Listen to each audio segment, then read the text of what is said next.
नमस्कार, आप देख रहे हैं न्यूज़ प्लस 21। मैं हूं आपके साथ ललिता चक्रधारी। चले डालते एक नजर आज के टॉप 10 बुलेटिन पर। कवर्धा कांड पर पुलिस पर हत्या का केस दर्ज करने की मांग। साहू समाज ने कहा 50 लाख मुआवजा, सरकारी नौकरी और मामले की न्यायिक जांच हो। छत्तीसगढ़ के 6 जिलों में आज येलो अलर्ट। प्रदेश में अगले 5 दिन बरसात। जांजगीर में बिजली गिरने से बच्ची की मौत, 8 घायल।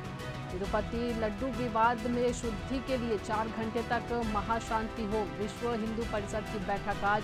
धर्म परिवर्तन, मंदिरों में सरकारी नियंत्रण खत्म करने पर होगी चर्चा। आर्मी अफसर से मारपीट, मंगेतर से यौन उत्पीड़न मामला। ओडिशा सीएम ने न्यायिक जांच के आदेश दिए।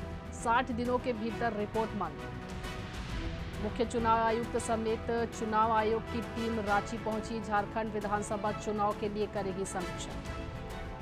दिल्ली में खालसा कॉलेज में छात्रों में 2 गुटों के बीच झड़प। सिख छात्र ने लगाया पगड़ी उतारने का आरोप। कानपुर में भारत बांग्लादेश मैच का विरोध कर रहे 20 लोगों के खिलाफ मामला दर्ज। जम्मू कश्मीर चुनाव में आज पुंछ और श्रीनगर में प्रचार करेंगे राहुल गांधी।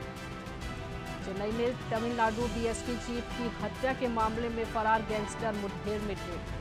पंजाब के 5 विधायक आज बनेंगे मंत्री। सीएम मान की 2.5 साल की सरकार में चौथी बार मंत्रिमंडल में फेरबदल। 4 मंत्रियों की होगी छुट्टी। लगातार खबरों से अपडेट रहने के लिए देखते रहिए न्यूज़ प्लस 21, आपके हक की बात।